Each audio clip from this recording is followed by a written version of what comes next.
Microsoft is blocking more ways to set up a Windows 11 local account. When announcing Windows 11 Insider Preview builds 26.120.6772, Microsoft revealed that they are removing known mechanisms for setting up an offline or local account. June 2025, Microsoft's Q3 earnings call drops a bombshell. Windows revenue declined 18% year over year. 18% in one quarter. CFO Amy Hood tries to spin it. Market dynamics and refresh cycle timing. But analysts aren't buying it. On the call, Goldman Sachs analyst asks the real question. How much of the revenue decline is due to enterprises refusing to deploy Windows 11? Silence. Then Hood admits, we're seeing deployment delays in some segments. Translation, businesses are rejecting Windows 11 at scale. The stock drops 7% in after-hours trading. Microsoft loses $180 billion in market cap overnight. And the next morning, leaked internal documents reveal the real crisis. IT departments at Fortune 500 companies are drafting migration plans away from Windows, not upgrading to Windows 11, leaving Windows entirely. The South Korea government ban. Start with the move that shocked the tech world. May 2025.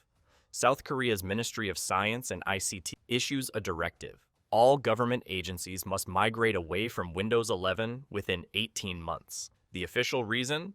National security concerns over data collection. The real reason? Windows 11 has become unusable for Korean government operations. The Korean language input system is broken. Performance is significantly worse than Windows 10. And the mandatory Microsoft account requirement violates Korean data sovereignty laws. The directive affects 1.2 million government computers. It's not just a rejection of Windows 11. It's a forced migration to alternatives. The Korean government is deploying a custom Linux distribution called Harmony KR, built on Ubuntu, localized for Korean language, optimized for government security requirements. By December 2026, 1.2 million Korean government computers will run Linux, not Windows. Microsoft sent executives to Seoul, offered concessions, special government edition of Windows 11 without forced telemetry, improved Korean language support, pricing discounts. The Korean government rejected everything.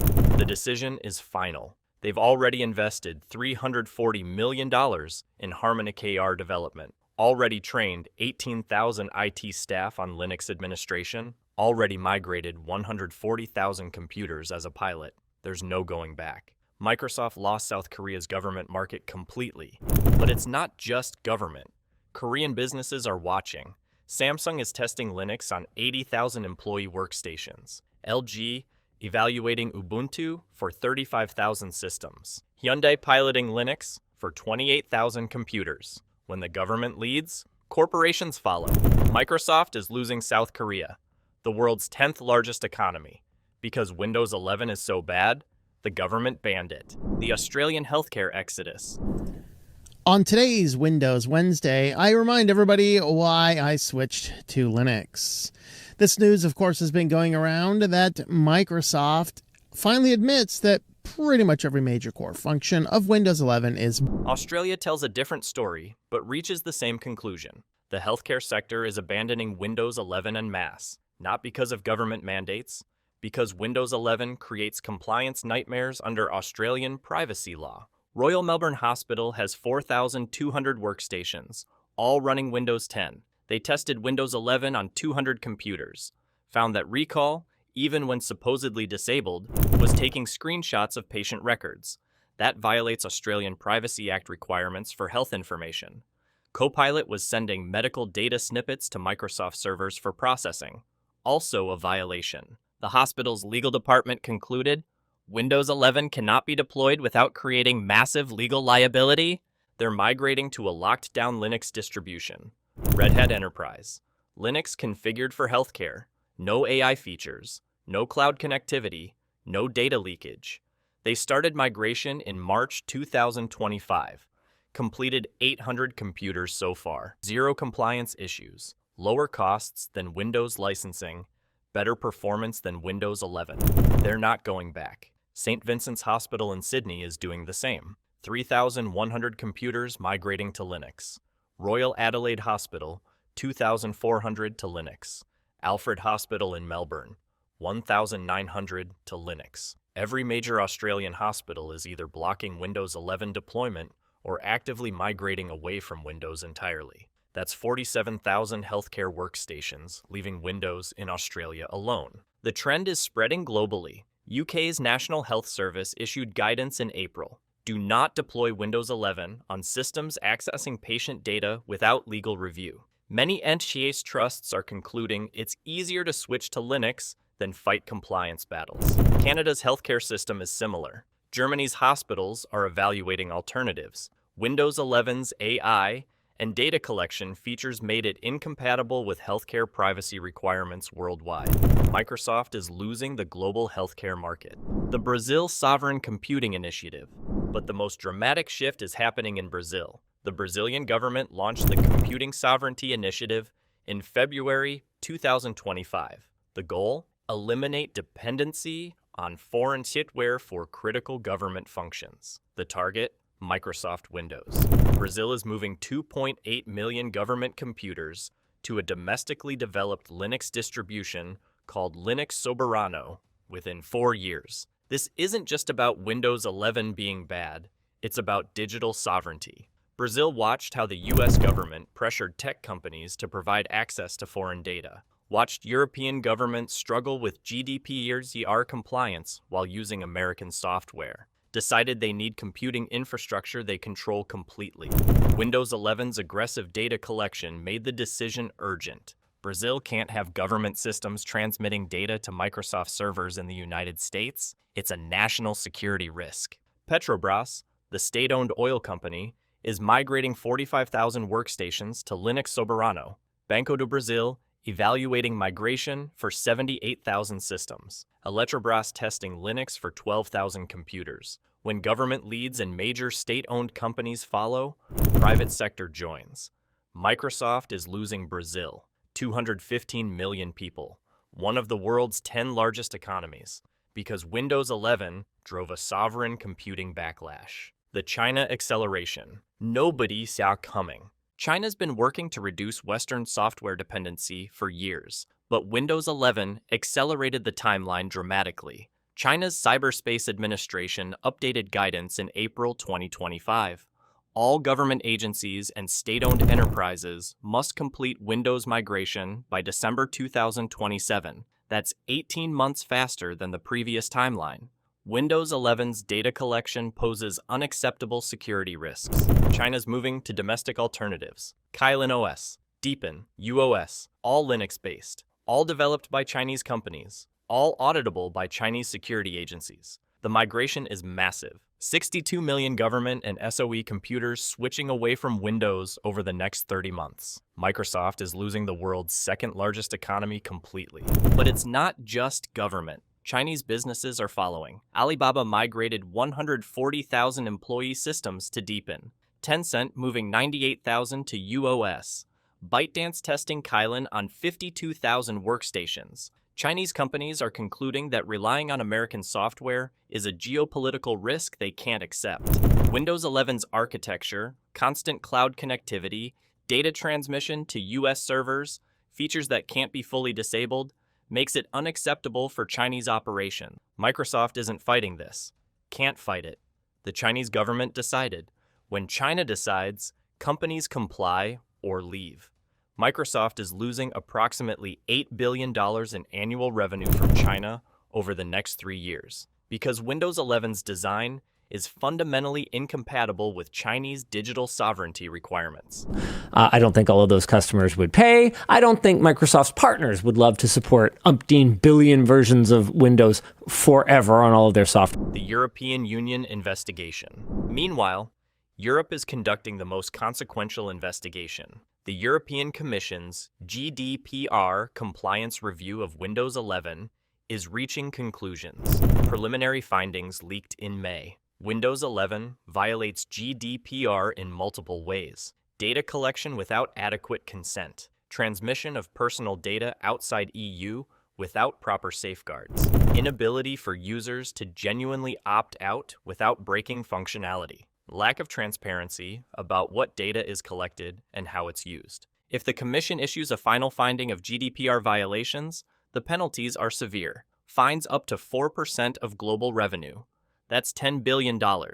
But money isn't the biggest threat. The Commission can order Windows 11 withdrawn from the European market until it complies, can require fundamental architectural changes, can ban specific features like Recall and Copilot entirely in Europe. Microsoft is lobbying aggressively. Meetings with commissioners, promises to improve transparency, offers to create a special European edition with better privacy controls. But the Commission is skeptical. They've seen Microsoft promises before. The preliminary findings suggest Microsoft needs to fundamentally redesign Windows 11's data collection architecture, not just add options. Rebuild from the ground up with privacy as the primary design goal. That's years of work, billions in development costs, and it means admitting the current Windows 11 architecture is fundamentally flawed. European businesses aren't waiting for the investigation to conclude. They're migrating now. German companies deployed 340,000 Linux systems in Q1 2025. French businesses migrated 180,000. Italian companies switched 95,000. Across the EU, businesses are proactively moving away from Windows 11 to avoid GDPR liability. Even if the Commission doesn't ban Windows 11, businesses are banning it themselves. Microsoft is losing Europe, 450 million people, their second largest market, because Windows 11's data collection violates European privacy values. The Fortune 500 internal revolt. But the most dangerous trend for Microsoft is happening in American corporations, where Microsoft thought they were safe, where Windows dominance seemed unshakable. Internal documents from 83 Fortune 500 companies leaked in May reveal coordinated planning to reduce Windows dependency. Not eliminate it completely, but reduce it strategically. A leaked memo from a Fortune 50 tech company, Windows 11 creates unacceptable risks, performance degradation, security concerns, compliance issues. Directive: no Windows 11 deployments until further notice. Evaluate Mac and Linux alternatives for 40% of workforce. 40%. This company is planning to move 40% of their 95,000 employees off Windows entirely. That's 38,000 users. One company. The leaked documents show 83 companies planning similar moves. Various percentages, but all significant, all strategic, all driven by Windows 11 being unfit for enterprise use. If even half execute these plans, Microsoft loses 2 to 3 million enterprise users. That's $800 million to $1.2 billion in annual revenue from American companies. Microsoft's home market. The reasons are consistent. Performance worse than Windows 10. AI features creating productivity problems. Security concerns about recall. Compliance risks from data collection. Cost of hardware upgrades to meet Windows 11 requirements.